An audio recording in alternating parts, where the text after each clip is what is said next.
क्या कैलकुलेट करना है? Acceleration of the block. क्या होता है एक्सेलरेशन? अगर ब्लॉक स्लाइड कर रहा है on an incline plane without FBD from the given data, हम एक्सेलरेशन कैलकुलेट कर सकते हैं. कितना आएगा एक्सेलरेशन? बोलो. A equals to g sine theta minus mu g cos of theta. अब यहाँ पे जी साइन थीटा कितना आएगा? थीटा कितना है? 30 डिग्री, तो ये बनेगा 5 माइनस म्यू कितना है? 4, जी कितना है? 10, कॉस 30 0.86. चलो करो सिंप्लीफिकेशन.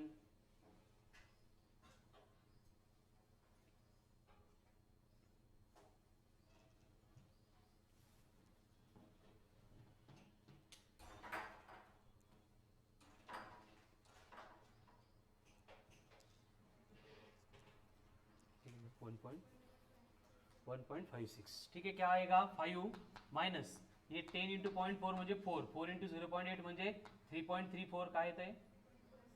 हाँ 3.46. इनकी सब्ट्रैक्शन कितनी होगी? 1.54 मीटर पर सेकंड. ये हो गया एक्सेलरेशन. चलो अभी कल जो डिस्कस किए थे उसकी सिमिलर क्वेश्चन आपको बोला है. एक सरफेस है जिसके ऊपर block of mass 10 kg place किया है. अगर इसके लिए कोएफिशिएंट ऑफ फ्रिक्शन 0.2 है, when it is applied with 200 Newton, calculate the acceleration of the block.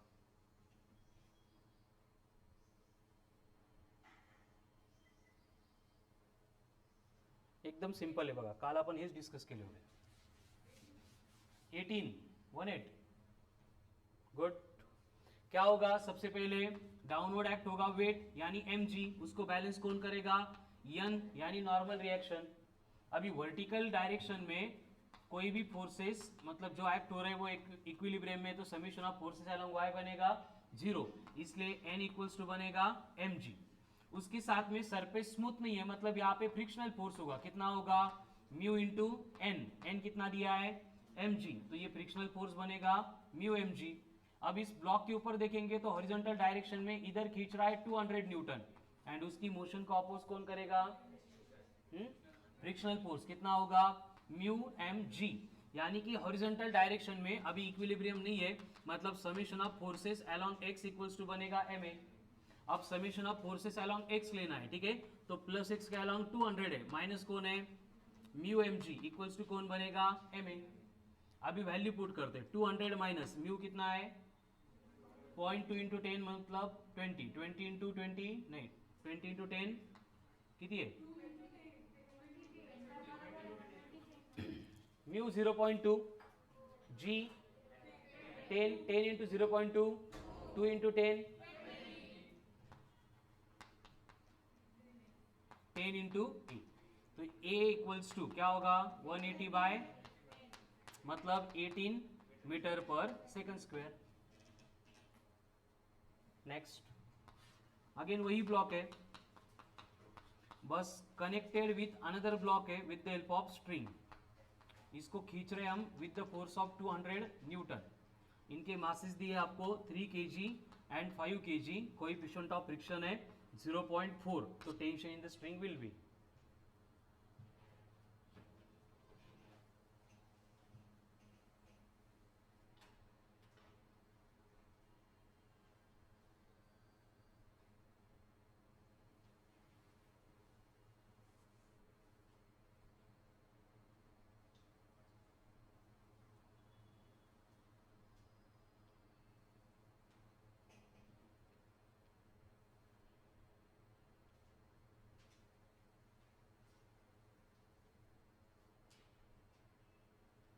Tension in the string will be.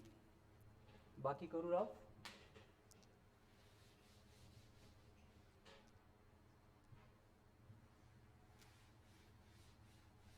देखो फिर से वही होगा. पहला वाला ब्लॉक लेंगे, उसके लिए डाउनवर्ड डायरेक्शन में कौन एक्ट होगा? mg. इसकी नॉर्मल रिएक्शन होगी n1. दूसरा ब्लॉक है, उसके लिए भी डाउनवर्ड डायरेक्शन में एक्ट होगा mg. इसकी नॉर्मल रिएक्शन होगी n2. यानी कि n1 यहाँ पे बनेगा mg, यहाँ पे n2 इज इक्वल्स टू बनेगा mg. इसको 2 2 बोल देते हैं.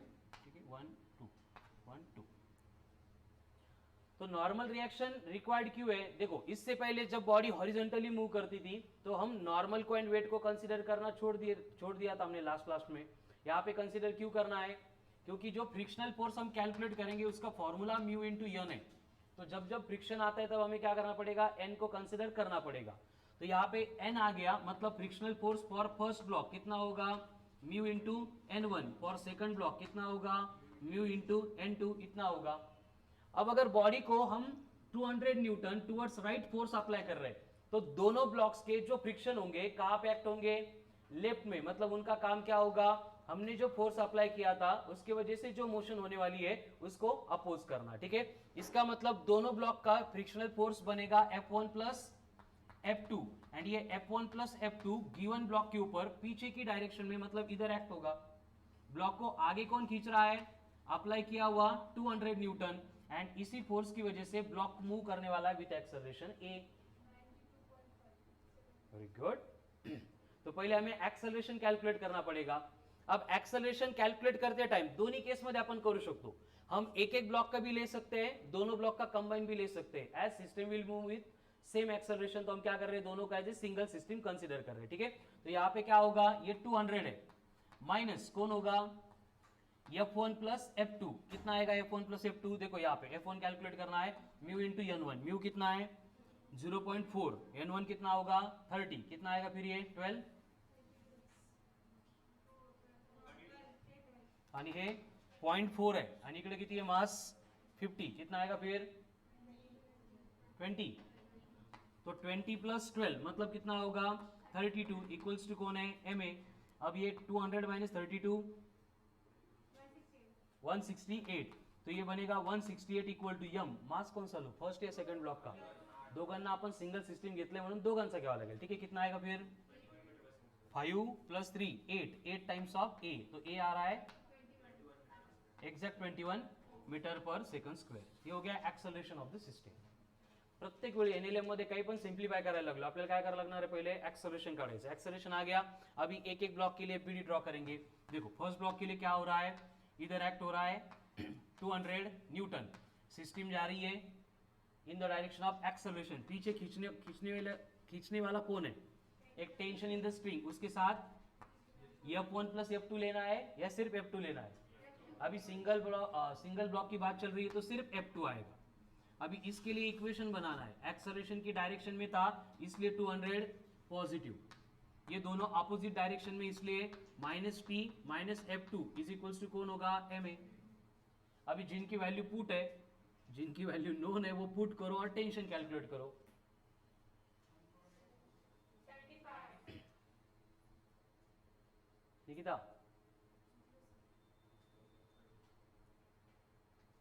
यहाँ पे t को एक साइड में लेंगे। चैतन्य अली का ये वो बेटा माइनस टी इधर जाके प्लस टी, तो ये क्या बनेगा? 200 माइनस F2 पहले से था प्लस ma इधर आके माइनस ma बनेगा। तो 200 माइनस F2 कितना था? 20। तो ये बनेगा 200 माइनस 20। मास कितना है? 5।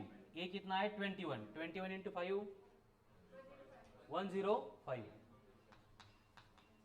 तो ये tension in the string 200 minus 20 180 minus 105 75 Newton. ये आ गया टेंशन इन द स्ट्रिंग।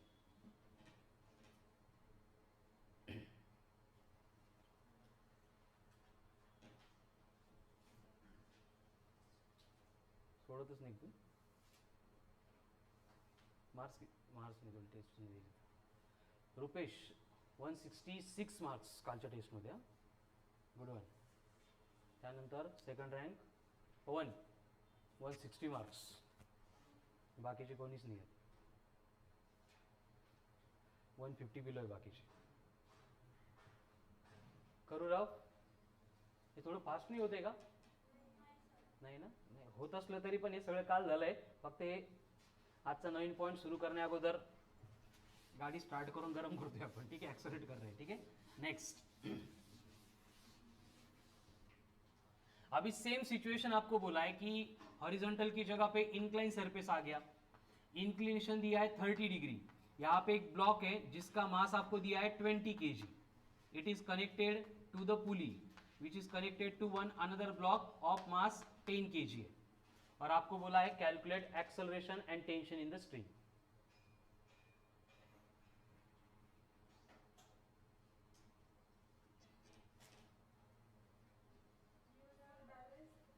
सोडवायला कशी लागली तुम्ही अगोदर?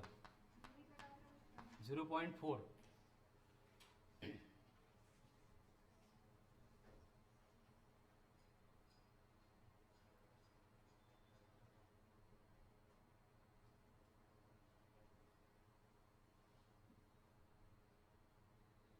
बाहेरची नोटबुक आहे तुझ्याकडं?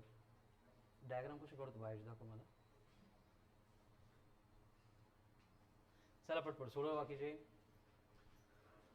पहले कैलकुलेट करना पड़ेगा एक्सेलरेशन। अभी एक्सेलरेशन कैलकुलेट करने के लिए देखो क्या होगा, ये 10 kg का वेट, मतलब इधर एक्ट होगा 100 न्यूटन, एंड इस डायरेक्शन में कौन एक्ट होगा, mg साइन थीटा, मतलब फिर से 100 न्यूटन। अजून कोणी असेल का? नहीं। फ्रिक्शनल फोर्स कहाँ पे एक्ट होगा?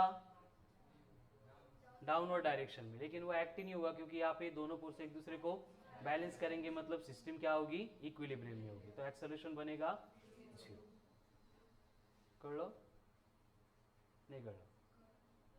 क्योंकि अगर फ्रिक्शन ऍक्ट झालाच त्याचा अर्थ काय होईल, ब्लॉक वर जायला पाहिजे। नाही कळत आहे? काल पण आपण हे डिस्कस केलं होतं, मला वाटतं क्लासमध्ये केलं होतं, बाहेर केलं होतं, हो का?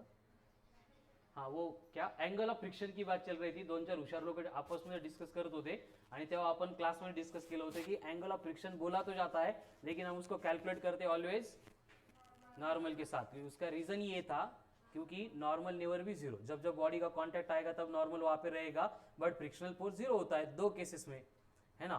फर्स्ट केस में जब सरफेस स्मूथ आहे, आणि दुसरी केस तुम्ही वेगवेगळे सांगत होते, मी सांगितलं होतं वेन फोर्स इज, झालं होतं की असं काही, तरी पण 2-4 हुशार लोकांना ते लक्षात नव्हतं, ठीक है। चलो हो गया। तो उसकी वजह से क्या होगा, यहाँ पे अप्लाई होने वाला फ्रिक्शनल फोर्स 0 रहेगा, क्योंकि फ्रिक्शनल फोर्स सेल्फ एडजस्टिंग है। जब तक बॉडी के ऊपर हम एक्सटर्नली फोर्स अप्लाई नहीं करेंगे तब तक फ्रिक्शनल फोर्स 0 होता है। जैसे की लॅपटॉप आणि टेबल है, तर दोघांचा सरफेस पण स्मूथ है, म्हणजे त्यांच्यामध्ये फ्रिक्शन प्रेजेंट है। हमें मालूम है कि वहां पे फ्रिक्शनल फोर्स कितना हो सकता है, म्यू इंटू एन इतना हो सकता है, लेकिन अभी उसके ऊपर अगर हम एक्सटर्नली फोर्स अप्लाई नहीं कर रहे तो उन दोनों के बिटवीन का फ्रिक्शनल फोर्स 0 होता है, आणि हा प्रॅक्टिकली 0 असतो। कळालं ना? जर तो फ्रिक्शनल फोर्स अपन एज्यूम करू कि लैपटॉप का जो मास है वो 600 ग्राम है और दोनों के बिटवीन का सरफेस है, उसका फ्रिक्शनल कोएफिशिएंट 0.1 है, तो फ्रिक्शनल फोर्स कितना आएगा बोलो? 0.6 न्यूटन का 0.06 न्यूटन, 0.6, बर ठीक है, इतना फ्रिक्शनल फोर्स है।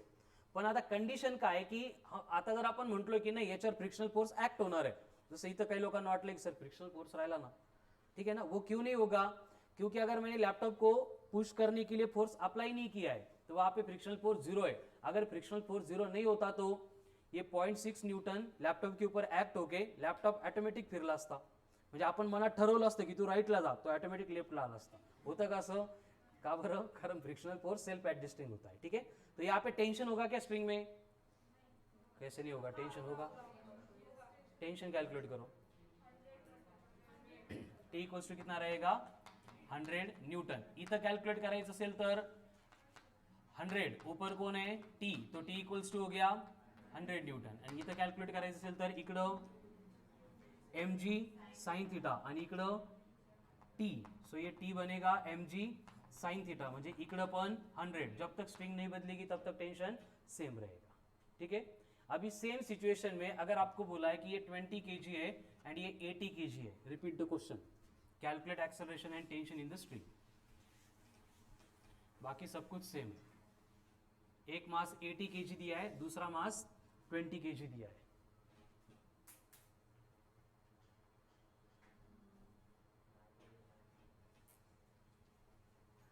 Then calculate the acceleration of the system. अब एक्सेलरेशन होगा क्या?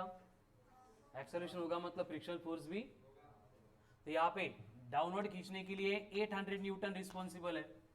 इस ब्लॉक के लिए इधर एक्ट हो रहा है कितना, इधर 100, आणि फ्रिक्शनल फोर्स वर असेल का खाली असेल?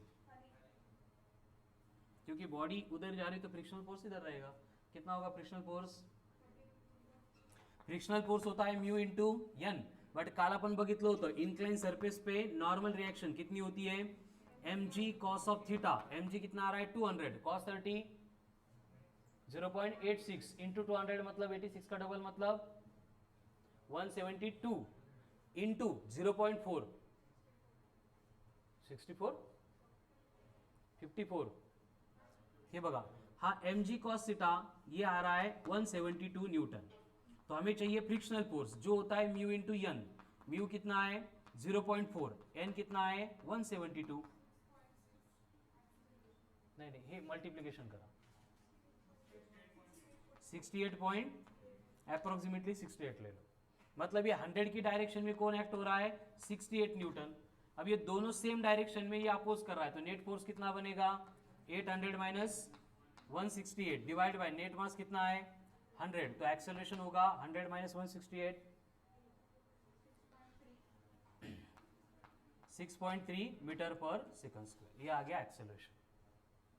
अभी आगे कैलकुलेट करना पड़ेगा टेंशन। टेंशन के लिए देखो 80 kg का डाउनवर्ड एक्ट हो रहा है 800 न्यूटन, उसी की डायरेक्शन में एक्सेलरेशन है। बैलेंस कौन कर रहा है? टी।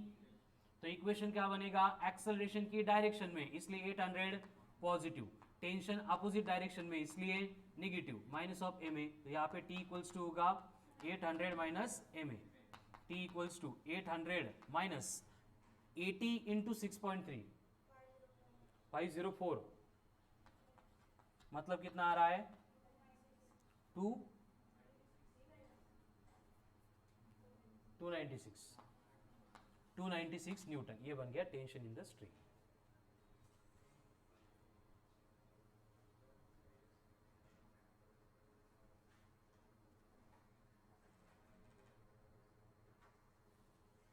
हो गया 0.4।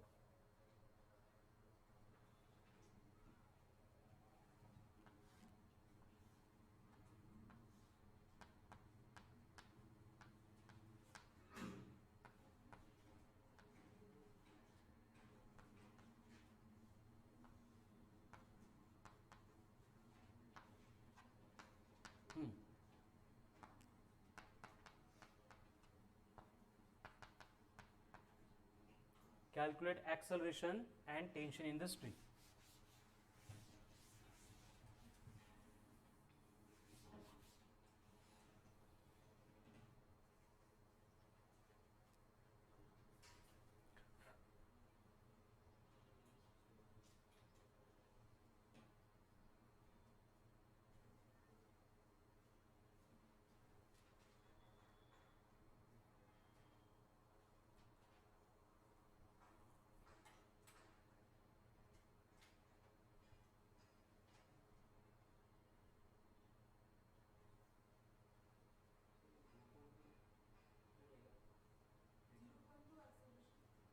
Zero point two.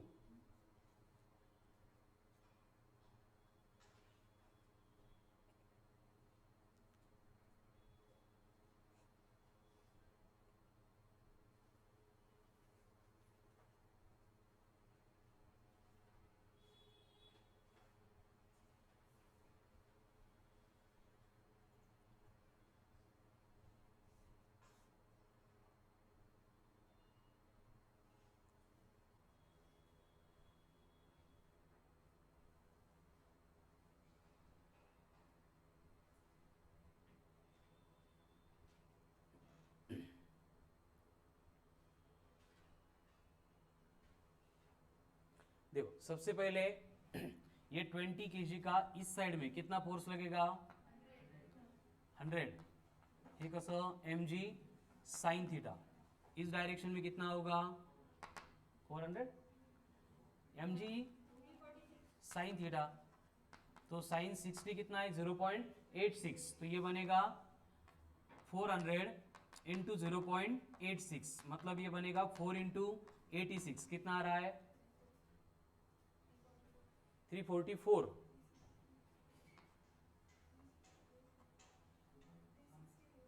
368 344 ना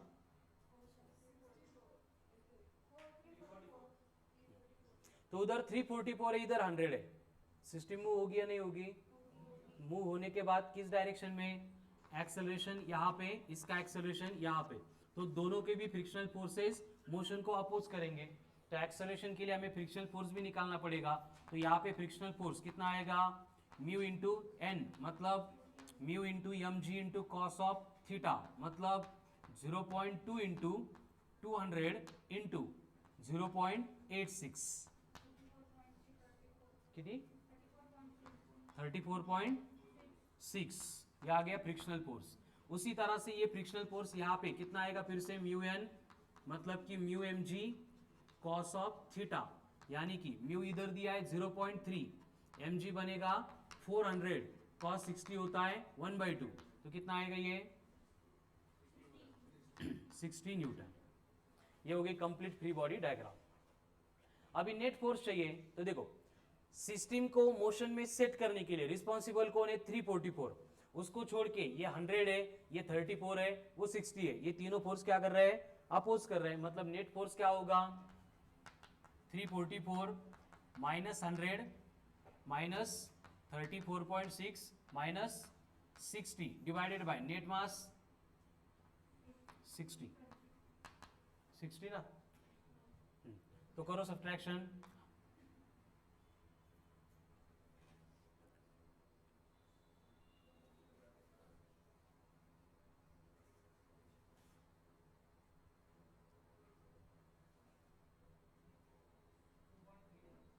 (2.3 मीटर पर सेकंड स्क्वायर। देखो 344 में से 100 गए, कितने बचेंगे? 244 में से 34 गए, कितने बनेंगे? 210। 210 में से 60 गए, कितना होगा? 150। 150 अपॉन 60 मतलब 15/6, मतलब 2.5 मीटर पर सेकंड स्क्वायर। ये हो गया एक्सेलरेशन ऑफ द सिस्टम। और हमें कैलकुलेट क्या करना है एक्सेलरेशन के साथ साथ? Tension in the string. कोई भी एक ब्लॉक ले लो, 40 kg का अगर लेंगे तो क्या हो रहा है? इस डायरेक्शन में कौन है? 344। ऊपर बैलेंस करने के लिए पहला टेंशन है, उसके साथ कौन है? फ्रिक्शनल फोर्स कितना है? 60 न्यूटन। लेकिन सिस्टम जा रही है डाउनवर्ड, तो मोशन का इक्वेशन बनेगा एक्सेलरेशन की डायरेक्शन में, इसलिए 344 positive, T negative, 60 negative, equals to क्या होगा? M A. हे तर आपलं जुनंच है ना, एफबीडी के ऊपर से इक्वेशन बनाने का प्रोसीजर। तो क्या होगा ये? T is equals to 344 minus 60 minus of M A, तो कितना आएगा? एम ए एम 40 है, ए कितना? 2.5, 2.5 इंटू 40, हाँ 100, 100 माइनस 60, 100 इंटू 60, सॉरी 100 प्लस 60 160, तो ये बनेगा 344 माइनस 160। करो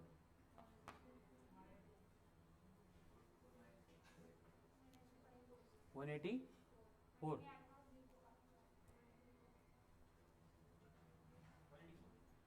184 न्यूटन।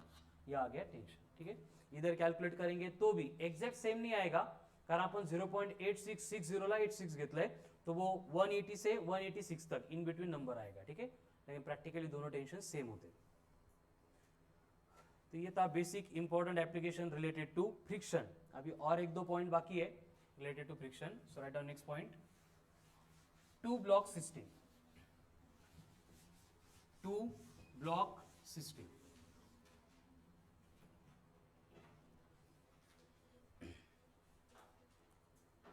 मतलब एक के ऊपर एक ब्लॉक रख दिया है, तो उसके बाद क्या होता है? फ्रिक्शन, वहां पे फोर्स की रिक्वायरमेंट, एक्सेलरेशन। ठीक है, देखो हा फर्स्ट क्वेश्चनच इंपॉर्टंट, त्याच्यामध्ये हा कळाला की पुढच्या क्वेश्चन में तुम्हाला प्रॉब्लम नहीं येणार।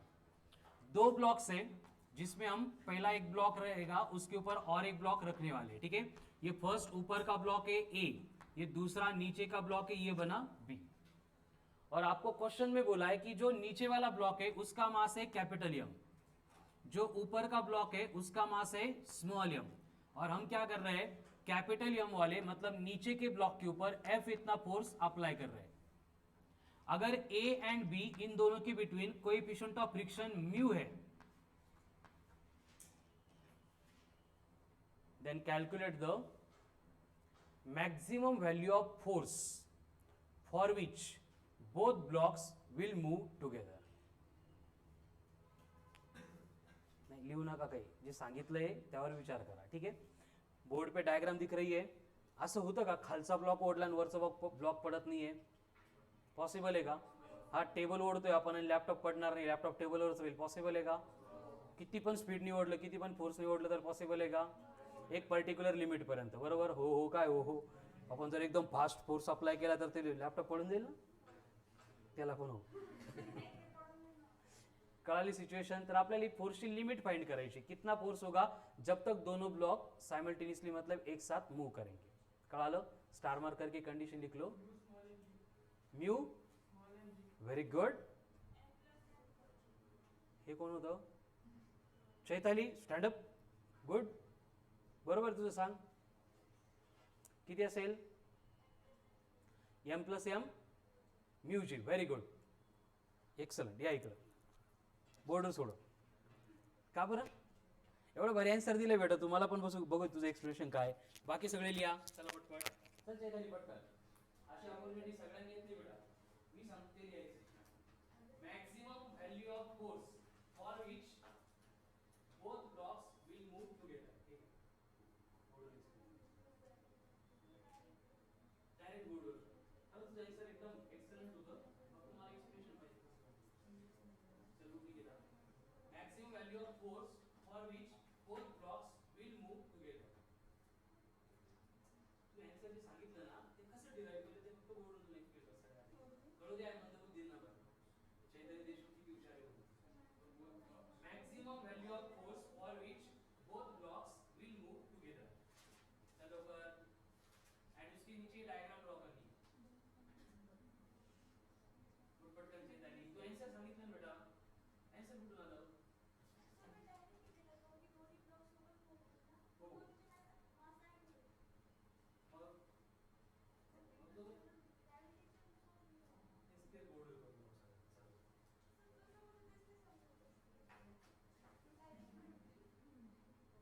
डायरेक्ट जे म्हटली ना ते बरोबर आहे तुझं. तेच फक्त बोर्डवर. चलो हो गया. डायग्राम ड्रॉ करके हो गई. आता थोडासा विचार करा. नाही वेरी गुड. ठीक आहे, थोडासा विचार करा. हां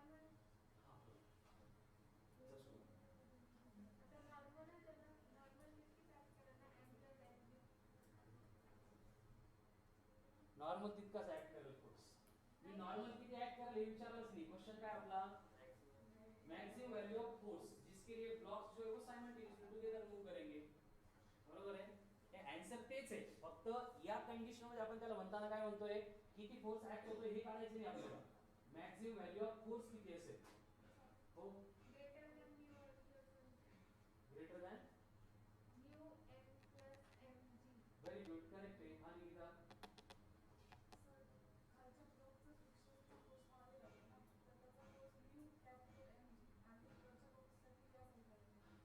व्हेरी गुड.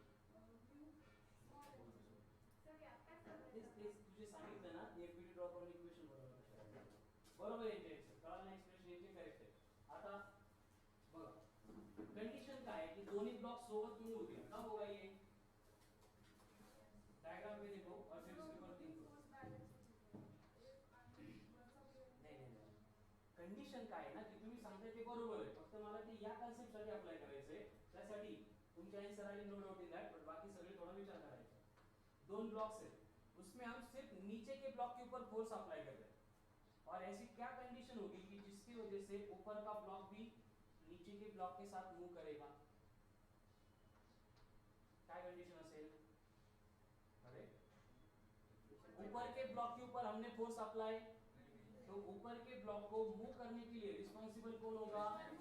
फ्रिक्शनल फोर्स होगा. कौन सा फ्रिक्शनल फोर्स? जो दोनों ब्लॉक के बिटवीन है. समझ में आ रहा है? दोनों ब्लॉक के बिटवीन का जो फ्रिक्शनल फोर्स है वो रिस्पॉन्सिबल होगा ऊपर के ब्लॉक को आगे लेके जाने के लिए. क्लियर है? समझ में आ रहा है सबको? अभी फ्रिक्शनल फोर्स कितना होगा? कितना होगा? Mu into small M into g. ये फ्रिक्शनल फोर्स हो गया. अभी ब्लॉक को अगर साइमल्टेनियसली मूव करना है तो ये क्या चाहिए? ग्रेटर और इक्वल टू अप्लाइड फोर्स चाहिए ना, मतलब एम ए चाहिए. नहीं कर देखो फोर्स अप्लाई किया, दोनों block as a single system set हो जाएंगे, तो उसका फोर्स कितना बनेगा m इंटू ए।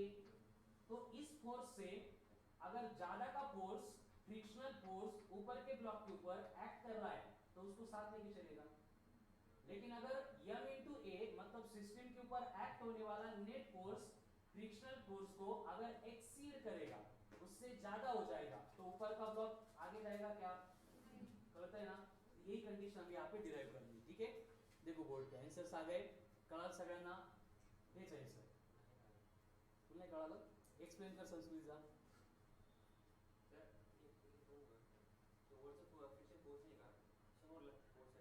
बरोबर,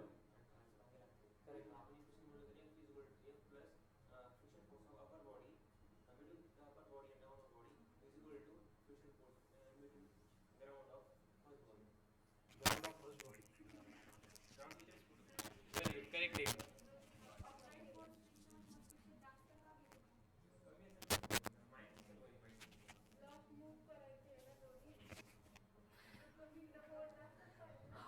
हाच डिफरन्स तुमच्या लक्षात यावा एवढी माझी प्रामाणिक इच्छा होती। ही जी कंडिशन तुम्ही लिहिली ना, ही जी तू आन्सर सांगितले ते करेक्ट आहे, आन्सर चेंज नाही होणार आहे, फक्त ज्या कन्सेप्टला अकॉर्डिंग तू सांगितलंय ती कन्सेप्ट काय आहे की या ब्लॉकला जर मूव्ह करायचं असेल, जागेवरून हलवायचं असेल, तर अप्लाइड फोर्स किती पाहिजे, ग्रेटर दॅन फ्रिक्शनल फोर्स। लिहिलंय का एकदा वाच, तू लिहिलंच नाही त्यामुळे तू वाचू शकत नाही, तू लिहिलंय बेटा, आता पॉइंट लिहायला सांगितलं होता मी, रीड कर काय लिहिलंय।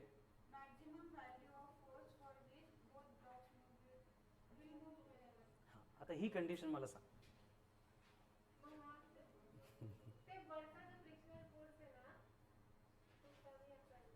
तो कमी असायला पाहिजे, बरं ठीक आहे, हे असं होतं, बाकीच्यांना कळालं काय होतं ते, कन्फ्यूज करून घेताय बेटा, मला काय म्हणायचं, मी डायग्राम ड्रॉ केली, मी स्टेटमेंट लिहिलं, थोडंसं 2 मिनिट जर वेट केलं असतं तर मला काय विचारायचं तुम्हालाही कळालं असतं। तुमचे आन्सर्स करेक्ट आहे, नो डाऊट इन दॅट, पण आता मला एक सांगा की मी याच्यामध्ये जेव्हा व्हॅल्यू पुट करून देणार, बरोबर आहे, हां संस्कृती, आता तू परत एक क्वेश्चन सोडव कि जो कैपिटल एम है वो है 20 kg, स्मॉल एम है 10 kg एंड म्यू दिया है 0.6, तो maximum value of force for which both blocks will move together, बरोबर आहे। अरे बाळांनो, फॉर्म्युला तुमचा बरोबर आहे, आता कोइन्सिडन्स म्हणून मला जे एक्सप्लेन करायचं आहे तिथं पण हाच फॉर्म्युला येणार आहे, but concept all together different आहे। हे 3-4 हुशार लोक सोडून बाकींना लक्ष देतं मी काय बोलतोय ते। हे बघा, आपलं काय डिस्कशन चालू होतं की जो वरचा छोटा ब्लॉक है, अगर उसको नीचे के ब्लॉक के साथ में मोशन परफॉर्म करनी है तो उसके लिए कंडीशन क्या होगी, उसको खींचने के लिए हमने कोई फोर्स अप्लाई नहीं किया है, हम उसको नहीं खींचेंगे, उसको कौन खींचने वाला है, फ्रिक्शनल फोर्स। तो अगर ये फ्रिक्शनल फोर्स ग्रेटर देन और इक्वल टू है किससे, जो सिस्टम के ऊपर एक्ट होने वाला फोर्स था, मतलब एमए से, तभी दोनों ब्लॉक साइमल्टेनियसली मतलब एक साथ मूव करेंगे। कळालं, फॉर्म्युला तोच येणार आहे, बट हे संस्कृतीने जी कंडिशन सांगितली ती पण 100% करेक्ट आहे, पण ही जुनी झाली आता, बरोबर आहे की नाही, कि दोनों ब्लॉक कब मोशन में सेट होंगे, कब सेट होंगे, अगर applied force limiting frictional force से ज्यादा होंगे, बरोबर आहे, हे तू एक्सप्लेन केलंय, तो 100% करेक्ट आहे बेटा, पण मला हे सांगायचं नाही इथं। बोल बोल बोल, काय कन्फ्युजन आहे, बोल बोल ना।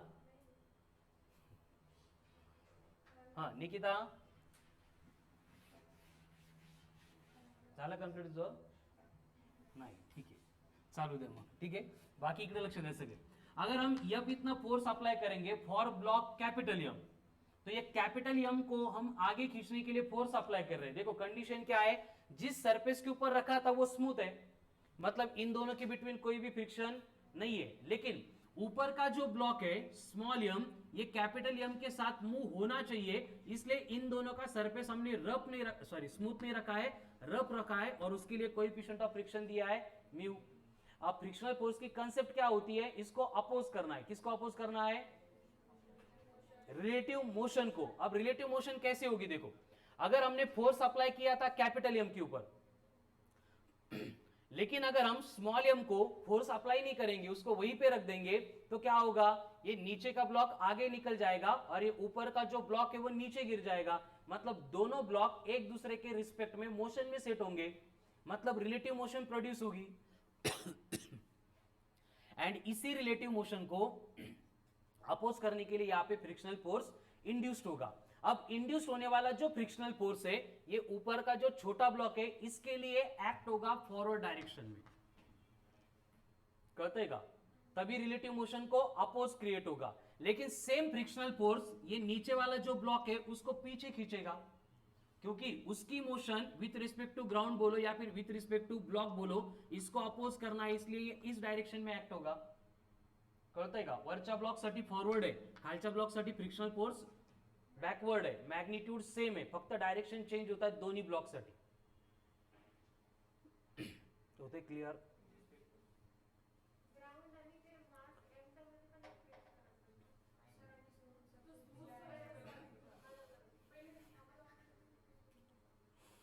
काय होतं माहितीये का, मला बोलायला आवडत नाही, पण आहे ना या गोष्टीवर वर्क करा बेटा तुम्ही. काय होतं ना, ते पाणी भरलं का परत पाणी टाकायला गेलं की ते सांडत चालतं, त्यामुळे ना थोडस जाऊ द्या, तिकडे लक्ष द्या. मी जे सांगतोय ना त्यावर फोकस करा, हे अजून महत्वाचं आहे. तुमचा अभ्यास झालाय आय नो, बट अजून थोडा बाकी बेटा, कळाल ना? ही सरफेस काय स्मूथ आहे, सांगितलं होतं की मी, हे लिहून पण दिलंय मला वाटतं, नाही पण इथं सांगितलंय, हा म्यू कोणामधला आहे, दोन ब्लॉक मधला संस्कृती, कळालं? हा सरफेस स्मूथ आहे, मग फ्रिक्शनल फोर्स असेल का? ठीक आहे, पण घेतो मी, पण त्याला वेळ असेल. क्लियर आहे? आता बडबड नहीं करायची, कारण आता मैं वेगळ्या पद्धतीने सांगेल तुम्हाला. ये सिचुएशन क्लियर हो गई. देखो, ऊपर के ब्लॉक के ऊपर हमने फोर्स अप्लाई नहीं किया था, उसके ऊपर फोर्स अप्लाई हो रहा है. कहां से? दोनों ब्लॉक के बिटवीन का जो फ्रिक्शन था उसकी वजह से. इसका मतलब ऊपर के ब्लॉक के लिए फ्रिक्शनल फोर्स फॉरवर्ड डायरेक्शन में एक्ट होगा, तरस तो समोर जाणार है. लेकिन सेम फ्रिक्शनल फोर्स ये नीचे के ब्लॉक के लिए कहां पे एक्ट होगा? डाउनवर्ड डायरेक्शन में. मतलब ये नीचे के ब्लॉक के ऊपर हमने जो फोर्स अप्लाई किया था उसके एफर्ट्स को अपोज करेगा. अभी अगर हम स्मॉल ब्लॉक के लिए, मतलब ये स्मॉल एम के लिए फ्री बॉडी डायग्राम ड्रॉ करेंगे, तो नीचे कौन एक्ट हो रहा है? mg. ऊपर कौन एक्ट होगा? n1. यानी यहाँ पे n1 बनेगा m इंटू जी, मतलब फ्रिक्शनल फोर्स बनेगा F1 equals to mu into n, यानी ये बनेगा F इक्वल्स टू म्यू. कितना है म्यू? म्यू से n मतलब कितना है? Small m into g. ये कौन हो गया? Frictional force. किसका? दो ब्लॉक्स के बिटवीन का. ग्राउंड का संबंधच नहीं था, कारण स्मॉल यम इतने मास वाला ब्लॉक ग्राउंड के कांटेक्ट में नहीं है. क्लियर है? तो यहाँ पे फ्रिक्शनल फोर्स सिर्फ म्यू एम जी है. तुम्ही जे आन्सर सांगितले, जे डिराइव केले, त्यामध्ये हा पण पार्ट तुम्ही कन्सिडर केला नव्हता, की तुम्ही कंबाईन ब्लॉकला एज ए सिंगल सिस्टीम घेतली होती, पण दोन्ही सरफेसच्या मध्ये या आणि या फ्रिक्शन नव्हतंच, म्हणजे इथं तो पार्ट परत ऍप्लिकेबल नव्हता, फक्त फॉर्म्युला सेम होता, त्यामुळे मला डायरेक्ट अपोज करता नहीं आलं तुम्हाला. ठीक है? तो फ्रिक्शनल फोर्स कितना हो गया? Mu M g. इतपर्यंत क्लियर है? अब कंडीशन क्या है, देखो कि ये ऊपर वाला जो ब्लॉक है जिसका मास स्मॉल एम है, इसको मोशन में सेट करने के लिए यही फोर्स रिस्पॉन्सिबल है. ये छोड़ के स्मॉल एम को मोशन में सेट करने के लिए और कोई दूसरा फोर्स है ही नहीं.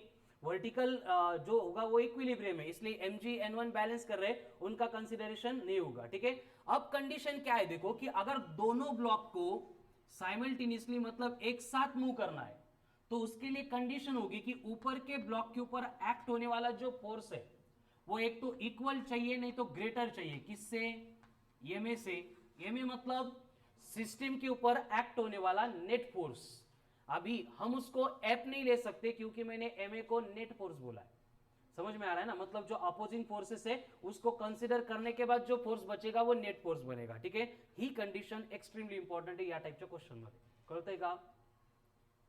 इकडं कळतंय का? हा बोल.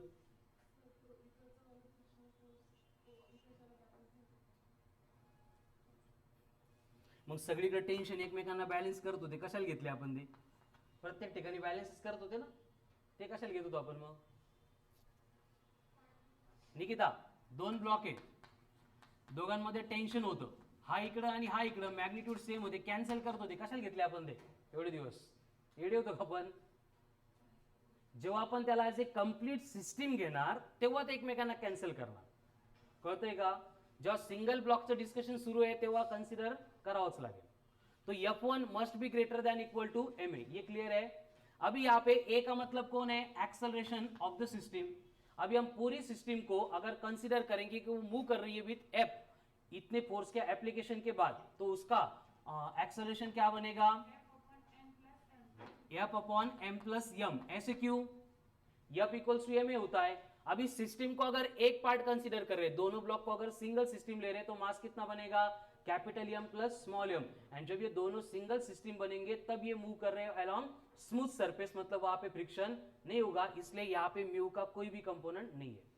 तो ये एक्सेलरेशन बना F upon capital M plus small M. यही वैल्यू ऊपर पुट करेंगे तो क्या होगा, F1 greater than equal to हे मास कोणता आहे, स्मॉल आहे का कॅपिटल आहे, दिसतंय त्यावरून नाही, कन्सेप्टवरून सांगा, स्मॉल एम आहे का बरं, स्मॉल एम,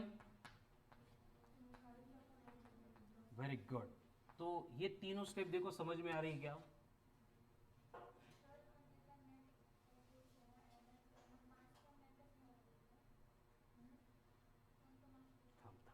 हे तीन स्टेप बघून घ्या, लय डोका नका लावू। हे कळालं का, जे सांगतोय ते सोडायचं आणि दुसरीकडेच घुसायचं। नेटचा विषयच नाही चालू बेटा, आपण फक्त वरच्या ब्लॉक बद्दल डिस्कस करतोय, किती वेळा रिपीट करू आता हीच गोष्ट। फक्त ऍक्सेलरेशन जेव्हा घेतोय ना आपण, तेव्हा कंबाईन दोघांचं घेतलं आपण ऍक्सेलरेशन। चलो F1 greater than equal to होगा ma, तो इसका मतलब क्या होगा, a आएगा F by capital M plus small m। तो ये वैल्यू a की यहां पे पुट कर दी हमने, बस यहां तक क्लियर है। बट F1 कितना था, इसको पुट करेंगे तो क्या होगा, mu mg greater than equal to small m into capital F upon capital M plus small m। तो यहाँ पे स्मॉल m कैंसल, डिनोमिनेटर अगर इधर मल्टीप्लाई करेंगे तो क्या होगा, mu in bracket capital M plus small m into G must be greater than equal to F, यानी जो अप्लाइड फोर्स है उसकी मैक्सिमम वैल्यू कितनी हो सकती है, इसके बियॉन्ड हो गई तो क्या होगा, दोनों ब्लॉक साइमल्टेनियसली मूव नहीं करेंगे। कळालं, mu in bracket capital M plus small m into G greater than equal to F।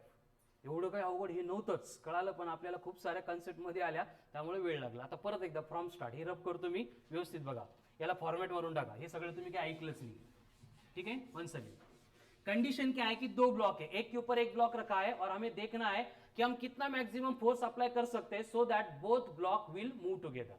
क्योंकि अगर ये फोर्स हम बढ़ा देंगे, सडनली अप्लाई करेंगे तो क्या होगा, एक सिचुएशन ऐसे आएगी कि ये फ्रिक्शनल फोर्स कम हो जाएगा, नीचे का ब्लॉक तो मूव होगा लेकिन ऊपर का ब्लॉक जब मूव होगा उसका एक्सेलरेशन कम हो जाएगा और वो धीरे धीरे जाके नीचे गिर जाएगा। इसलिए इसकी लिमिटिंग वैल्यू, मैक्सिमम वैल्यू हमें फाइंड करनी है।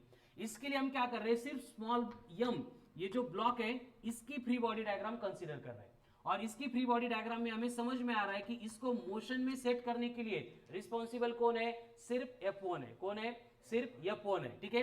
इसको छोड़ के हॉरिजॉन्टल डायरेक्शन में कोई फोर्स एक्ट नहीं हो रहा है, मतलब कि हमें समझ में आएगा कि ये जो F1 है ये अगर ग्रेटर देन इक्वल्स टू रहेगा ma से, ma मतलब पूरी सिस्टम के ऊपर एक्ट होने वाला नेट फोर्स, तो ऊपर का ब्लॉक जो है नीचे के ब्लॉक के साथ में ही मूव करेगा।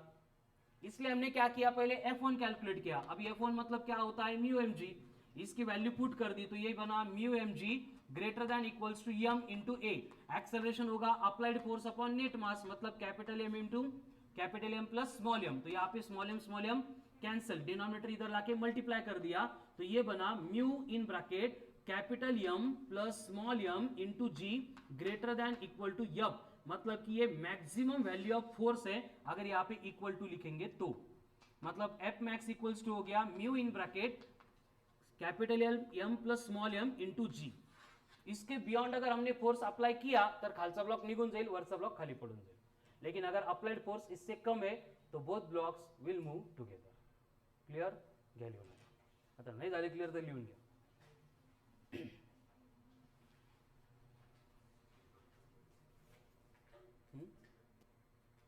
नाही तू विचार बेटा, आकांक्षा तू झालं का कन्फ्युजन क्लियर?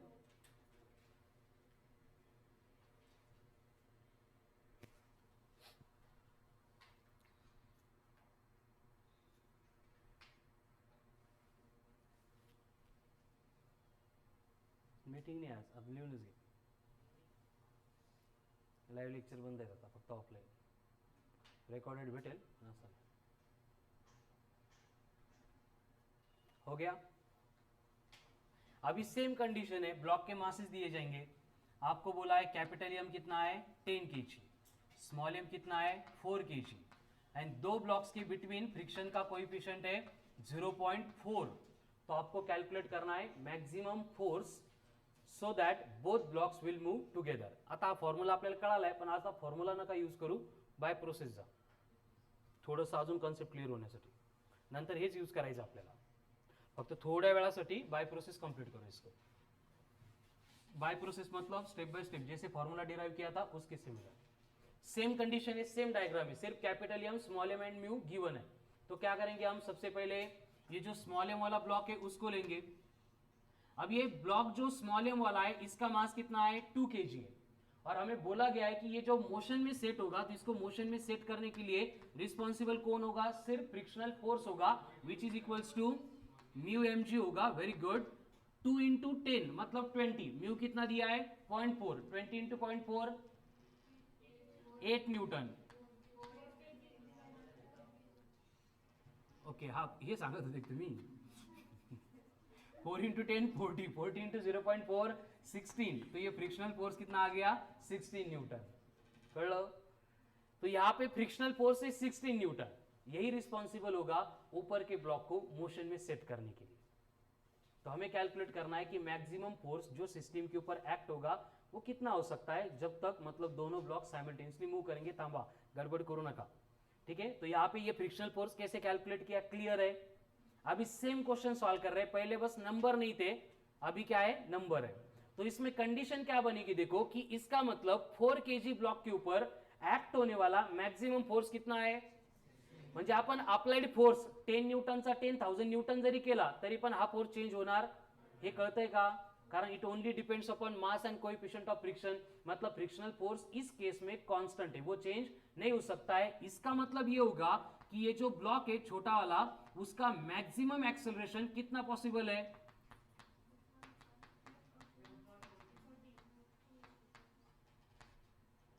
ये छोटे वाले ब्लॉक का मैक्सिमम एक्सेलरेशन कितना पॉसिबल है, कळलं का.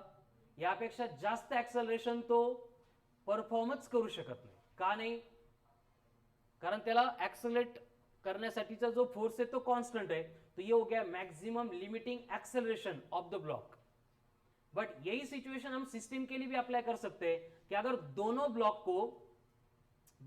को एक साथ मूव करना है तो उसके लिए भी मैक्सिमम एक्सेलरेशन कितना रहेगा, 4 मीटर पर सेकंड स्क्वायर ही रहेगा. समझ में आ रहा है. तो ये मैक्सिमम फोर्स हम कितना अप्लाई कर सकते हैं, इसको अगर कैलकुलेट करना है तो हम क्या करेंगे, 4 इंटू 10 प्लस 4 14 कितना होगा, 56 न्यूटन. इससे ज्यादा फोर्स अगर अप्लाई किया तो दोनों ब्लॉक्स सायमल्टेनियसली मूव नहीं करेंगे. कळालं. एकतर असं सोडवा, हे क्लिअर झालं कन्सेप्ट. कारण ही कन्सेप्ट याच्यासाठी, कारण पुढे क्वेश्चन येताना खालच्या ब्लॉक मध्ये पण फ्रिक्शन देणार आहे. ठीक है, अगर खालसा सरफेस हा स्मूथ है तो डायरेक्ट फॉर्मूला अप्लाई कर सकते थे हम. लेकिन अगर वो सरफेस स्मूथ नहीं है या फिर चेंज करके फोर्स यहाँ पे नहीं ऊपर के ब्लॉक के ऊपर अप्लाई किया तो क्या चेंजेस होते हैं, ये समझने के लिए आपको ये प्रोसेस याद रखनी. कळलं. 2 ब्लॉक सिस्टम आली की याला असं सिम्प्लिफाय करायचं.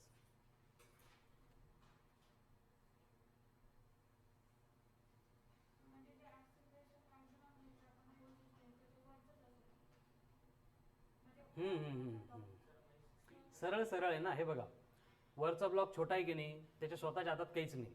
मग तो बिचारा मॅक्झिमम 4 मीटर पर सेकंड स्क्वेअरनीच ट्रॅव्हल करू शकतो.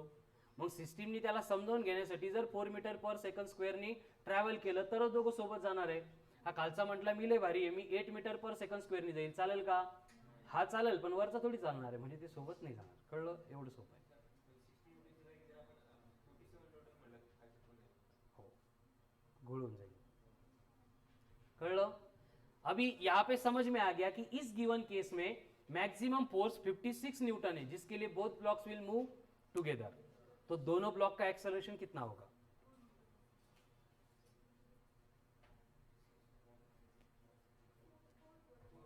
सेम ही होगा ना, साइमल्टेनियसली मूव कर रहे हैं मतलब. ठीक है, नेक्स्ट. फक्त या सिच्युएशन मध्ये या ब्लॉकवर अप्लाय करणारा फोर्स आपण, हा नेट फोर्स होता, ब्लॉकवर अप्लाई करणारा फोर्स अपन काढणार तेव्हा आपण m इंटू ए चा मास घेणार. ए, इसका मास कितना है 10 एंड एक्सेलरेशन कितना है 4, मतलब 40 न्यूटन हो गया. नेट फोर्स 56 था लेकिन अप्लाइड फोर्स कितना है 40 न्यूटन हो गया. हे डिपेंड करतं की आपल्याला विचारले काय, त्याच्या अकॉर्डिंग क्वेश्चन चेंज होतात. ठीक आहे. अभी इसमें वेरिएशंस क्या आएंगे देखो, कि अभी जो हम फोर्स अप्लाई कर रहे थे, किसके ऊपर अप्लाई कर रहे थे, नीचे के ब्लॉक के ऊपर, अभी मैंने फोर्स अप्लाई किया है ऊपर के ब्लॉक के ऊपर। अब फिर से बोला है, ये ए है, इसका मास स्मॉल एम, ये बी है, इसका मास कैपिटल एम, दोनों के बिटवीन फ्रिक्शन का कोएफिशिएंट है म्यू, तो दोनों साथ में मूव हो गए क्या, होणार ना, दोघांमध्ये फ्रिक्शन स्मूथ होंगे तो नहीं होगा, लेकिन अगर फ्रिक्शन है तो कितना फोर्स होगा जिसके लिए both blocks will move together. आता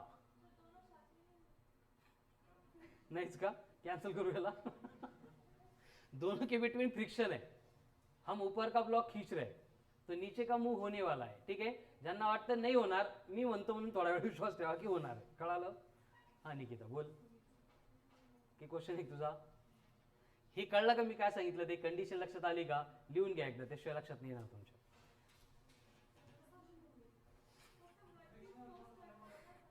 हे बघ, आपण काय केलं, टेबल आहे, ऐकून घे ना, ऐकून घे, टेबल आहे, टेबलवर साबण ठेवली, कोणती पवन, कोणती साबण ठेवायची, निर्मा साबण ठेवली, बरोबर, ती सोप ठेवली साबण, हा, आणि त्या साबणवर एक चॉकचा बॉक्स ठेवला आपण, आणि चॉकच्या बॉक्सला आणि साबणाला ते वर खाली असताना असं एकमेकांमध्ये फिक्स केलं, आणि बॉक्स आपण थोडासा हलवायचा ट्राय केला, काल साबणाचा ब्लॉक, साबण हलेल की नाही, कस काय, मग तसंच इकडं होईल ना.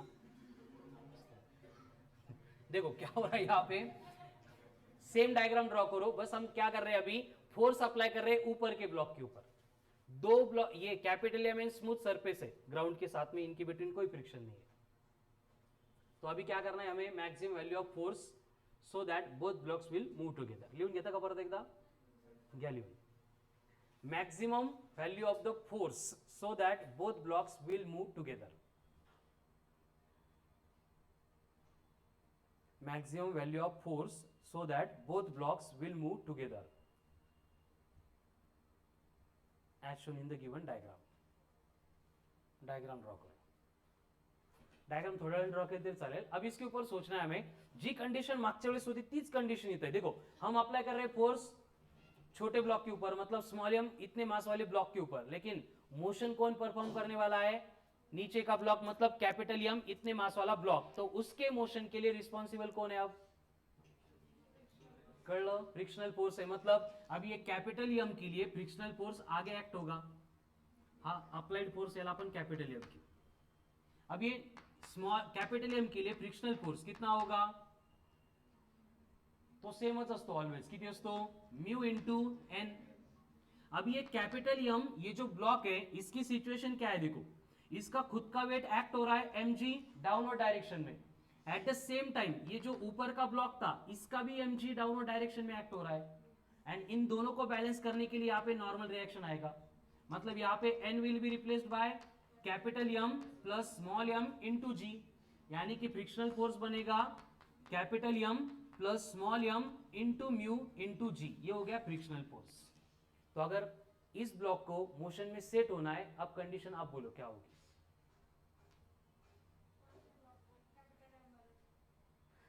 क्या होगी, जो फ्रिक्शनल फोर्स है that must be greater than equal to, very good, net force मतलब ma, नेट फोर्स मतलब ma, मतलब कंडीशन क्या बनेगी, ये जो फ्रिक्शनल फोर्स है that must be greater than equal to m into a. अभी फ्रिक्शनल फोर्स कितना है, capital m plus small m into mu g, greater than equals to, ये मास कौन सा लेना पड़ेगा, अब नीचे वाला मतलब capital m into acceleration applied force upon capital m plus small m, ठीक है. अभी इसको सिंप्लीफाई करके कोई शॉर्टकट मतलब डिराइव करने की जरूरत नाही, बस ये कंडिशन या कळालं ना, दोन्ही कंपेअर करून लक्षात आला आता, बस एवढी सिच्युएशन असते, त्यामध्ये आपल्याला मॅक्झिमम फोर्स आणि मॅक्झिमम एक्सेलरेशन कॅल्क्युलेट करायचं असतं टू ब्लॉक की सिस्टम में, ठीक है, राइट डाउन, नाही हेच लिहून घ्या काय.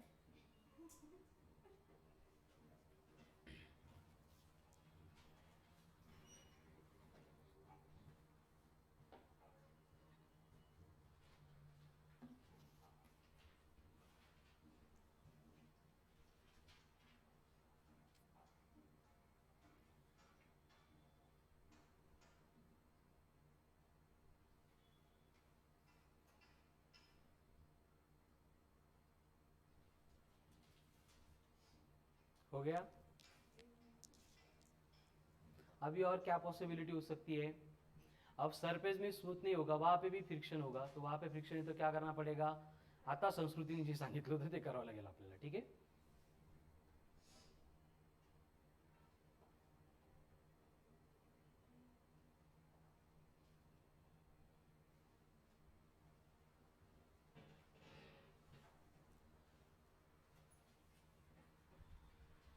करो जॉब। और तीस सिचुएशन है। अब क्या हो रहा है? सरफेस है, इसका मास है कैपिटल एम, इसके ऊपर एक छोटा मास रखा है स्मॉल एम, इन दोनों के बिटवीन कोएफिशिएंट ऑफ फ्रिक्शन μ1, इन दोनों के बिटवीन कोएफिशिएंट ऑफ फ्रिक्शन μ2, आणि आपण काय करतोय? एफ इतना फोर्स अप्लाय कर रहे हम नीचे के ब्लॉक के ऊपर. तर मागच्या कन्सेप्ट मध्ये आणि इकडं काय चेंज होईल आपल्याला फक्त तेवढा चेंज ऑब्झर्व करायचा आहे.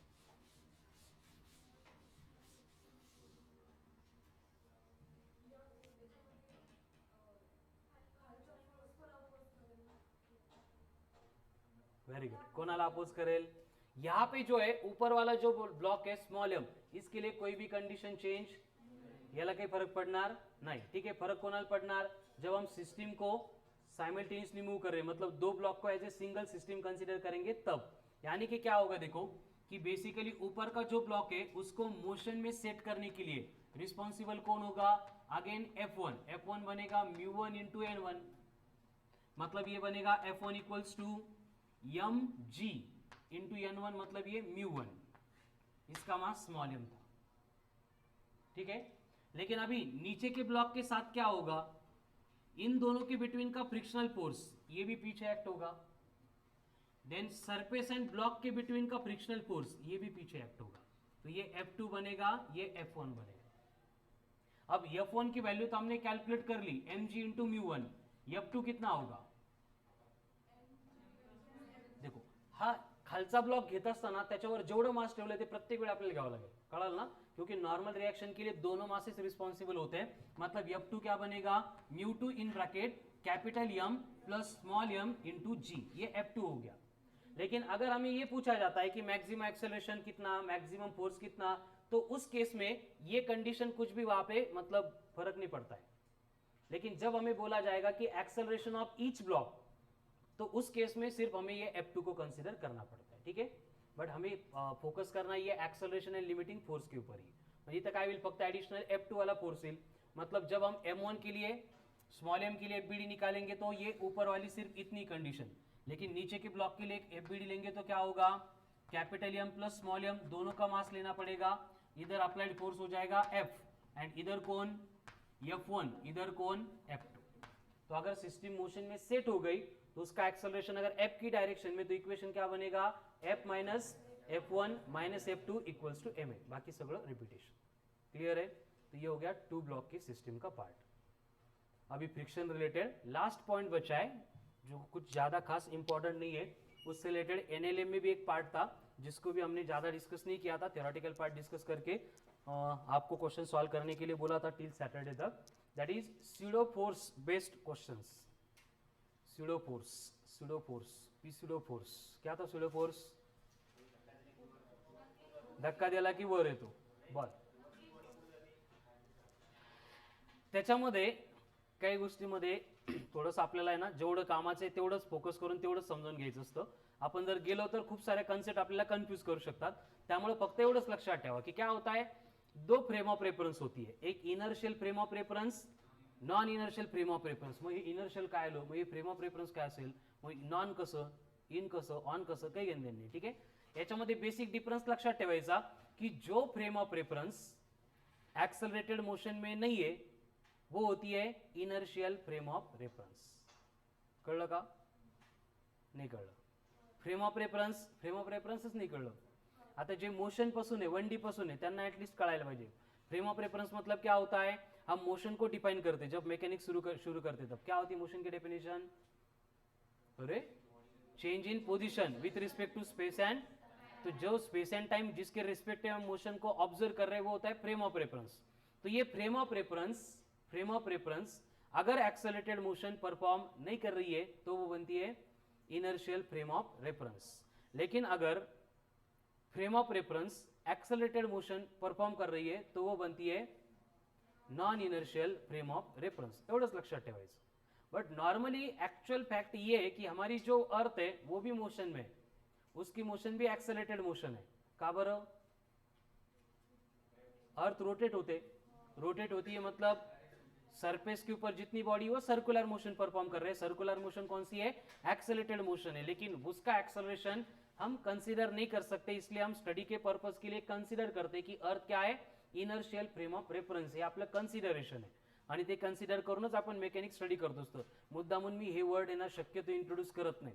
हे सगळं नॉर्मली क्लिअर होत होतं बरोबर, पण frame of reference inertial non inertial आलं का विनाकारण असं वाटतं की काहीतरी कन्फ्युजिंग येतंय म्हणून. फक्त ऍक्सलरेशन नसेल कोणाला फ्रेम ऑफ रेफरन्सला. फ्रेम ऑफ रेफरन्स म्हणजे कोणाच्या रिस्पेक्टमध्ये आपण बॉडीला ऑब्झर्व करतोय. ठीक आहे, एक 5 मिनिटात सगळं क्लिअर होईल. तोपर्यंत फक्त जास्त ओव्हर थिंकिंग वर जाऊ नका. जे वर्ड सांगतोय त्याच्यासोबत स्टिक राहा क्लिअर इथपर्यंत. अभी क्या होता है कि अगर हम मोशन को ऑब्जर्व कर रहे हैं, अगर हम मोशन को ऑब्जर्व कर रहे हैं और जो ऑब्जर्वर है वो अगर इनर्शियल फ्रेम ऑफ रेफरन्स में है, म्हणजे काय? तो ऑब्जर्वर जिथे कुठं असेल त्याची मोशन एक्सेलरेटेड नाही आहे. एवढं सोपं आहे, कळलं? वो अगर इनर्शियल फ्रेम ऑफ रेफरेंस में है तो उस केस में कोई भी स्यूडो फोर्स एक्ट नहीं होता, हम उसको कंसीडर नहीं करते.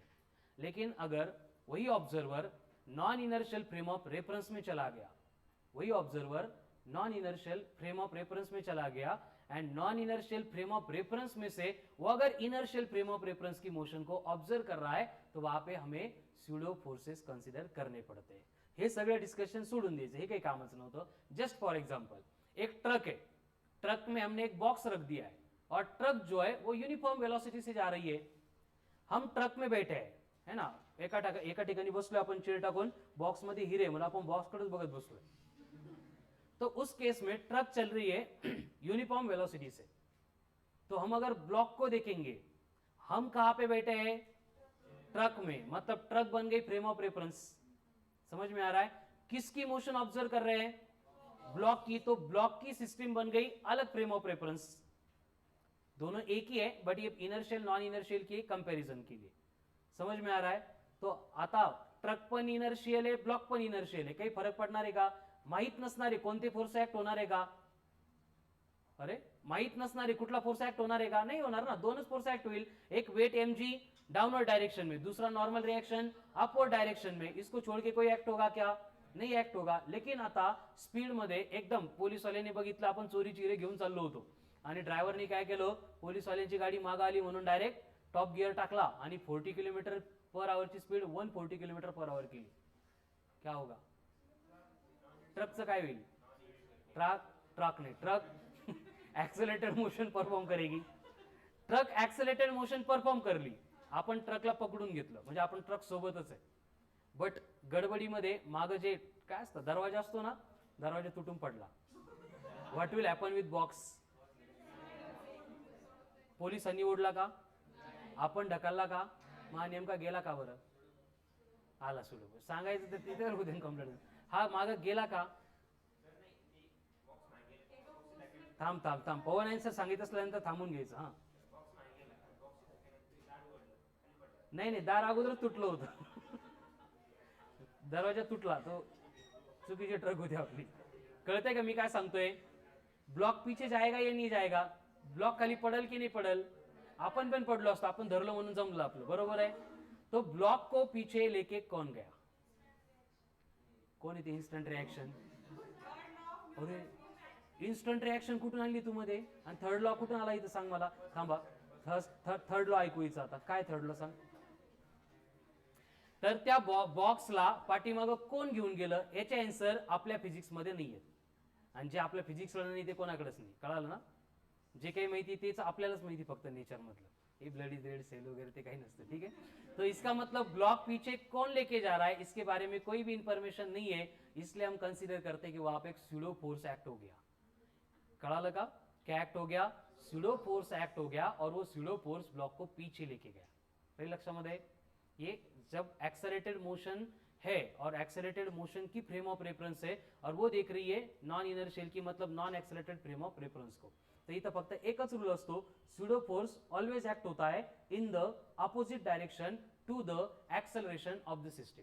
परत एकदा स्यूडो फोर्स ऑलवेज ऍक्ट होता है in the opposite direction to the, संपलं एवढंच. ठीक आहे. आता हे ट्रकचं एक्झाम्पल मी तुम्हाला सांगितलं, हे नॉर्मल एनएलएम झालं. अभी वही क्वेश्चन हमें फ्रिक्शन से रिलेटेड सॉल्व करना है. आता एक ट्रक घेऊन येऊ आपण.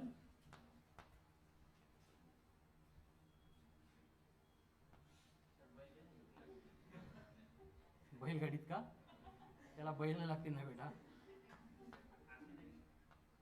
हे ट्रक आहे, भारी ट्रक आहे एकदम.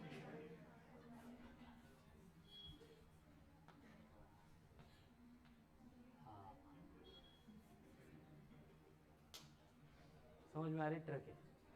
अब ये ट्रक के ऊपर यहां पे रखा है बॉक्स, लेकिन यहां पे बॉक्स एंड ट्रक इन दोनों के बिटवीन आपको बोला है कोएफिशिएंट ऑफ फ्रिक्शन है 0.2 एंड ट्रक स्टार्ट हो रही है फ्रॉम रेस्ट. ट्रक स्टार्ट हो रही है फ्रॉम रेस्ट. जहां पे ब्लॉक को रखा है, ये ट्रक के नीचे गिरने के लिए जो डिस्टेंस है वो आपको दिया है 5 मीटर. एंड ट्रक स्टार्ट होने के बाद एक्सेलरेटेड मोशन है 4 मीटर पर सेकंड स्क्वायर. इतने एक्सेलरेशन से ट्रक मूव हो रही है. तो आपको कैलकुलेट करना है कि जब ये ब्लॉक ट्रक के नीचे गिर जाएगा तब ट्रक ने कितना डिस्टेंस कवर किया होगा. When block will fall from the truck, the distance covered by the truck will be.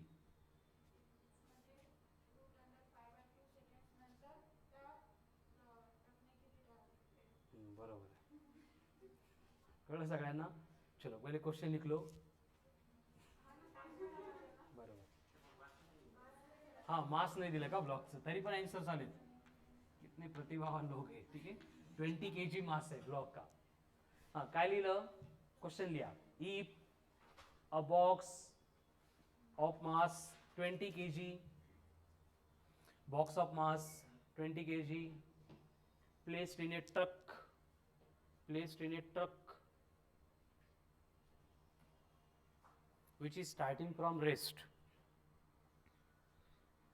and accelerates with an acceleration of 4 meter per second square, with an acceleration of 4 meter per second square, with an acceleration of 4 meter per second square. If block is placed at 5 meter from rear end of the truck, rear end of the truck, काही नाही, rear end of the truck, मागचा and, मागची बाजू of the truck at a distance of 5 meter लिहिलं होतं का? अगोदर लिहिलं ना. at block is placed at distance 5 meter from the rear end of the truck, then calculate the distance covered by the truck, calculate the distance traveled by the truck when block falls from the truck.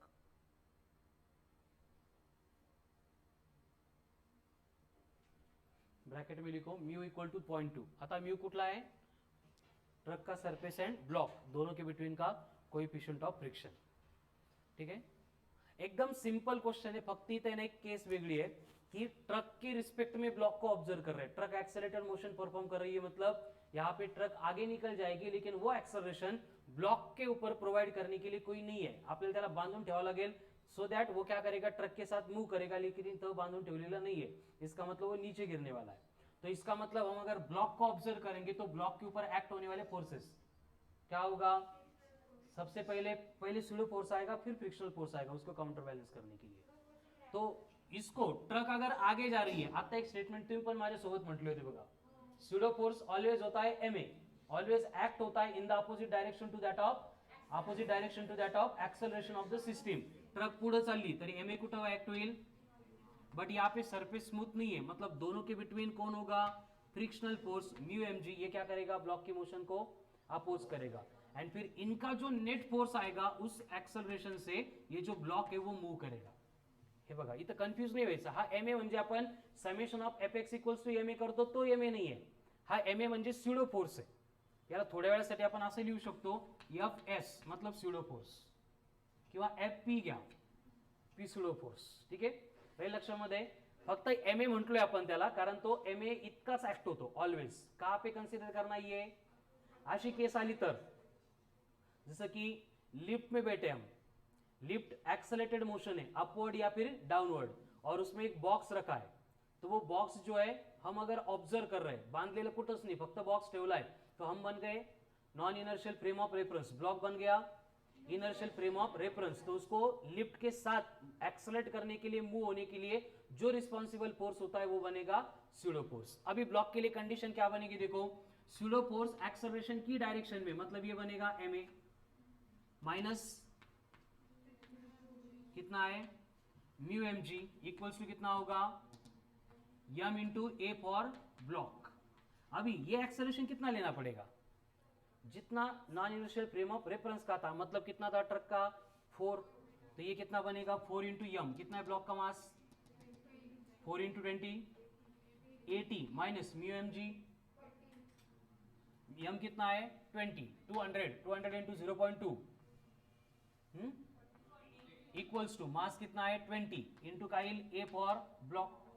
तो ये कितना बनेगा 80 minus 40 40 by 20.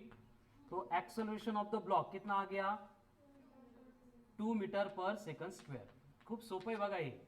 फक्त एक force आपण additional घेतला, असं एवढं काही त्यावर विचार करू नका, एकदम सिंपल. हे आपण पहिल्यापासून करतो एनएलएम मध्ये.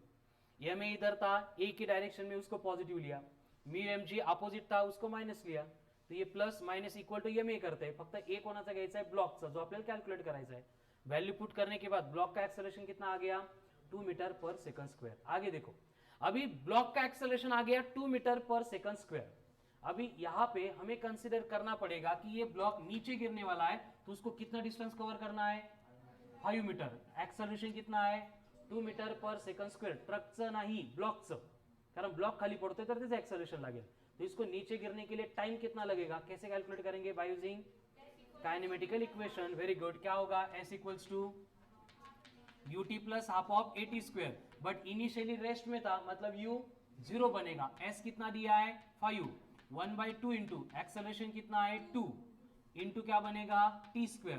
तो टी स्क्वेयर इक्वल्स टू कितना हो गया 5, मतलब टी इक्वल्स टू √5.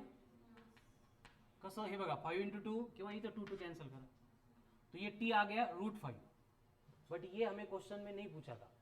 ब्लॉकला खाली पडायला किती वेळ लागेल हा क्वेश्चनच नाही. क्वेश्चन क्या है कि जब ब्लॉक नीचे गिर जाएगा ट्रक कितनी आगे जाएगी. अभी ट्रक का डिस्प्लेसमेंट आपल्याला कैलकुलेट करता येतं कसं, परत ut प्लस हाफ ऑफ 80 का स्क्वायर. रेस्ट स्टार्ट हो रही तो u 0 है, बट यहाँ पे एक्सेलरेशन किसका लेना पड़ेगा ट्रक का. हा डिफरन्स कळतोय ना, जेव्हा ब्लॉक पडणार होता तेव्हा ब्लॉक का एक्सेलरेशन, ट्रक पुढे जाणार है ट्रक का एक्सेलरेशन. ठीक है, तो ये बनेगा 1/2 इंटू ट्रक का एक्सेलरेशन एंड टी स्क्वायर कितना है, तो 10 मीटर में ब्लॉक नीचे गिर जाएगा.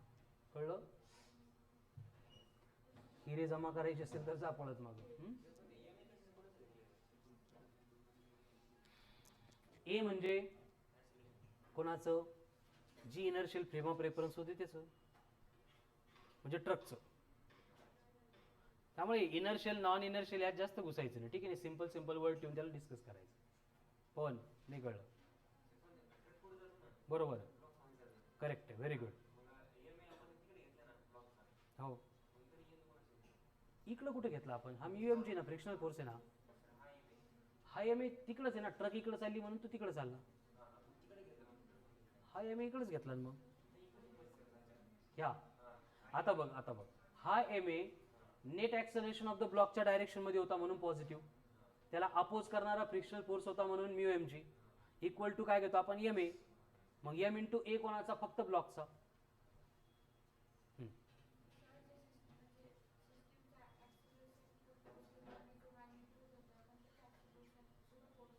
हो, कारण स्यूडो फोर्स तेवढाच ऍक्ट होणार आहे ना.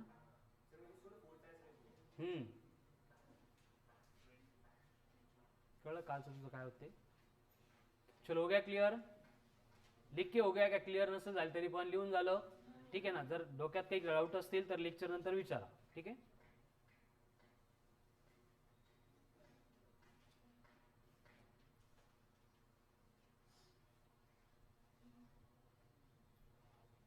नेक्स्ट,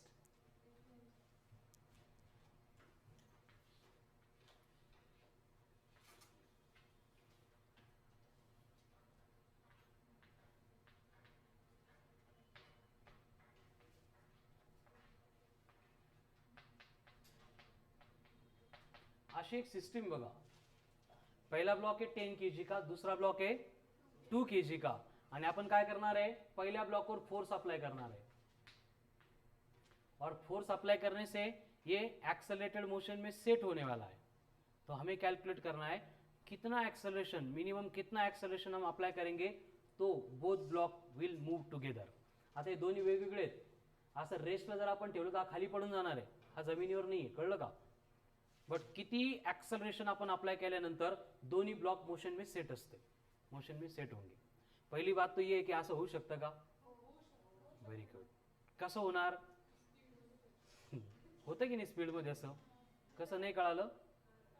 गाडी चालवतोय आपण रोडवर है ना, एखादं पवन सारख्या लोकांनी चिप्सचं पॅकेट वगैरे खाऊन फेकलं है ना, ते गाडीला लटकतं, बरोबर आहे. आपण गाडी चालवत असतो तोपर्यंत गाडीला आपल्याला वाटतं नाही पडावं, पण ते पडतच नाही, आणि गाडी थांबलं की आपण खाली उतरून जायच्या अगोदर ते पडून जातं खाली, कळतं ना. यही सिस्टम वहाँ पे. तो यहाँ पे क्या होगा, ये जो 10 kg वाला ब्लॉक है ये एक्सेलरेटेड मोशन परफॉर्म कर रहा है, समझ में आ रहा है. मतलब यहाँ पे ये बन गई non inertial frame of reference. याला बिचारायला कोणी एक्सेलरेशन देतच नाही, म्हणून हा काय झाला, इनर्शियल फ्रेम ऑफ रेफरन्स. तो इसके साथ होता क्या है कि ये सरफेस इसको नॉर्मल रिएक्शन इस डायरेक्शन में प्रोवाइड करता है. असं का, रूलच येतो perpendicular to the given surface, म्हणजे हा ब्लॉक त्याला काढून देत असतो निगीतून, कळालं. बट तो पडतोय का, का बरं, pseudo force. Pseudo force always कहाँ पे एक्ट होगा, in the opposite direction to that of acceleration of the system. आता सिस्टम चालली है इकडं with acceleration A, pseudo force कहाँ पे आएगा, अपोजिट डायरेक्शन में, कितना होगा, ma. कर लो कंफर्म. अभी इसके साथ में खुद का वेट जो होगा mg वो डाउनवर्ड एक्ट होगा, इसको बैलेंस कौन करेगा, नाही. इकडे कोणती normal reaction, frictional force. Normal reaction always normal होती, थी घेतली अपन ऑलरेडी, ठीक है. देखो एफबीडी समझ में आ रही क्या, फ्री बॉडी डायग्राम. अभी बस इक्वेशन को इक्वेट करो, क्या होगा, F equals to mg. But F मतलब है क्या, mu into N. But diagram वरून एन को लाभ कोण बॅलन्स करतंय, मग स्यूडो फोर्स आला की प्रत्येक वेळी फक्त आपल्याला हात चेंज करावा लागेल, N replace by M A. Otherwise काय घेतो आपण, N equals to M G. पण अशा सिच्युएशन मध्ये एम जी एन ला बॅलन्स करत नाही, कळालं. तो ये N equals to M A बनेगा, इसको पुट करेंगे, कितना होगा फिर ये F equals to mu into M A. But हा एफ तर इक्वल टू एम जी होता, equals to M G, M M cancel. हमें चाहिए था एक्सेलरेशन, कितना बनेगा, जी बाय म्यू, कितना है फिर 20 मीटर पर सेकंड स्क्वायर. तो ये एक्सेलरेशन मासेस के ऊपर डिपेंड ही नहीं करता है, किसके ऊपर डिपेंड करता है, सिर्फ दोनों के बिटवीन का फ्रिक्शनल कोएफिशिएंट कितना है. तो 20 मीटर पर सेकंड स्क्वेअर से अगर हम ट्रैवल करेंगे तर दोन्ही पण एकमेकाला लटकून असे ट्रॅव्हल करते, ठीक है. एंड इससे एक्सेलरेशन कम हो गया तो खाली पड़ जाएगा, कळालं. तो ये स्यूडो फोर्स इन्वॉल्व अगर है तो उससे रिलेटेड कुछ फ्रिक्शन के प्रॉब्लम. कोणती बाटली, दोरी बंद बाटल्या आम्ही कधी फिरवले नाही. कुठं फिरवता म्हणजे असं खेळण्यामध्ये का, ओके. बकेट म्हणणं बेटा, अशी बकेट गोल गोल फिरतो, बाटल्या बिटल्या काही पण आपलं, ठीक है. चलो हो गया क्लियर. सो ऑफिशियली यहाँ पे Newton's laws of motion and friction related जितना भी कंसेप्चुअल पार्ट था वो कवर हो चुका है. सगळे क्वेश्चन सॉल्व करून झाले असं मी सांगितलं नाही. मी काय सांगितलं, जितना कंसेप्चुअल पार्ट था, मतलब सारे क्वेश्चन सॉल्व करने के लिए जो कंसेप्ट रिक्वायर्ड थी वो कंप्लीट होती है, मतलब एनएलएम एंड फ्रिक्शन कंप्लीट हो गया, ठीक है. अभी कल के लेक्चर से हम शुरू करेंगे डिस्कशन अबाउट सर्कुलर मोशन, जिसमें से kinematics of circular motion and dynamics of circular motion already हमने मोशन इन ए प्लेन में पूरा डिस्कस किया था, लेकिन फिर भी कल के लेक्चर में एंड फ्राइडे के लेक्चर में जो पहले प्रीवियस हो गया था उसको हम डिटेल में डिस्कस करेंगे, एंड उसके एडिशनल पॉइंट जो मोशन इन ए प्लेन में डिस्कस नहीं किए थे बस उसका डिस्कशन हम ऑन सैटरडे कंप्लीट करेंगे, ठीक है. सो अभी मॉड्यूल निकालो.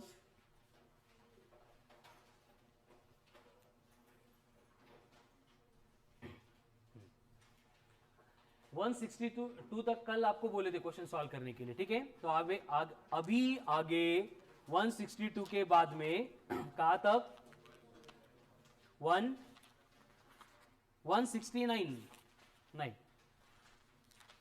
डायनेमिक्स ऑफ 172 म्हणजे आज किती सोडवायचे फक्त 10 सॉल्व क्वेश्चंस, ठीक है। उसके बाद में कंसेप्ट एप्लीकेशन 7 करो सॉल्व, नहीं तो हम उसको बाद में सॉल्व करने वाली प्रैक्टिस सेशन में तब भी करेंगे, ठीक है। बट आता जे पहिल्यापासून होते एनएलएम ला 100% स्वतः प्रॅक्टिस करून तो एनएलएम कंप्लीट झाला, आता तुम्हाला फील येईपर्यंत सोडवा, आणि जे एनएलएम मध्ये नव्हते लेट जॉईन झाले जेवढं झालंय तेवढं परफेक्ट करा, परत प्रॅक्टिस सेशन मध्ये बॅकलॉग मध्ये एनएलएम होईल तेव्हा कंप्लीट करा, ठीक है। तो कल सर्कुलर मोशन सैटरडे तक खत्म हो जाएगा, मंडे से शुरू होगा work power and energy. Work power energy extremely simple and छोटा टॉपिक है, till Saturday work power energy भी कंप्लीट होगा, और उसके बाद में वेव्स एंड ऑसिलेशन, उसके बाद में elasticity, surface tension, fluid mechanics, fluid dynamics, मतलब थर्मल सेक्शन छोड़ के कंप्लीट एनसीईआरटी जो है 11th की, थर्मल सेक्शन छोड़ के 11th की कंप्लीट एनसीईआरटी बाय 21 जानेवारी 2022 कंप्लीट हो जाएगी। कळालं ना, आपण पळवणार नाही, तुमच्या लक्षात येईल फक्त या 4-5 टॉपिक मध्ये एफर्ट्स घेतल्याचे आपल्याला कशा आउटपुट येतात। उसके बाद में थर्मल सेक्शन के 3 टॉपिक्स है, थर्मल सेक्शन के 3 टॉपिक्स है, एक thermal expansion, thermodynamics, kinetic theory of gases. It requires 1 month and 10 days, मतलब बाय द एंड ऑफ फरवरी 11th एनसीईआरटी हमारी पूरी कंप्लीट हो जाएगी, ठीक है। देन मार्च एंड अप्रैल इसमें कंप्लीट होगा हमारा सिर्फ इलेक्ट्रोडायनेमिक सेक्शन, मतलब 12th NCERT part first, and उसके बाद में अप्रैल के बाद जब नीट की डेट डिक्लेयर होगी फिर डिपेंड करेगा ऑप्टिक्स कब लेना है, ठीक है ना, क्योंकि मॉडर्न फिजिक्स को टाइम नहीं लगता है, 20 डेज में होता है, ठीक है। हम कंसीडर करके चल रहा है कि 20 मई एंड ऑनवर्ड उसके बाद में नीट होगी, तो अगर ऐसा है तो अप्रैल के एंड तक हमारा ऑप्टिक्स भी कंप्लीट हो जाएगा, ठीक है ना, थोड़े से एक्स्ट्रा लेक्चर लेके। लेकिन अगर 20 मई के बाद में डेट आ रही है तो एज पर शेड्यूल्ड अप्रैल तक हमारी 11th NCERT and 12th NCERT का एक बुक कंप्लीट होगा, बचेगा सिर्फ ऑप्टिक्स। आणि मॉडर्न फिजिक्सला मी कन्सिडर करतच नाही, कारण ते चालता बोलता होता कंप्लीट, बरोबर है, एटम, मॉलिक्यूल्स, न्यूक्लियाई, प्रोटॉन का मास, इलेक्ट्रॉन का मास, ठीक है, तो उसमें कुछ ज़्यादा खास नहीं है। So remaining part will continue on tomorrow lecture. यासाठी काही लोकांना विनाकारण वाटत असतं सर सिलेबस जे शिकवतोय आपण ती व्यवस्थित फक्त परफेक्ट कंप्लीट करा, कळाल ना, जाओ।